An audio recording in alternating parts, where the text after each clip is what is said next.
Search Global Pinoy Travel and Tours page. Maghanap ng video na gusto mong i-download.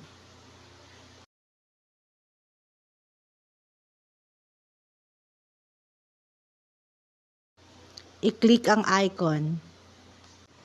Hintayin lumabas ang message na to. I-click ang black hole up. I-click ang bilog sa gitna. Pag lumabas ang ads, i-click lang ang X na nasa taas. Hintayin matapos ma-download ang video. Bumalik sa Global Pinoy page para i-copy ang caption. Bumalik sa personal FB account.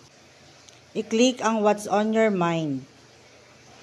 At i-paste ang caption, i-edit ang contact number.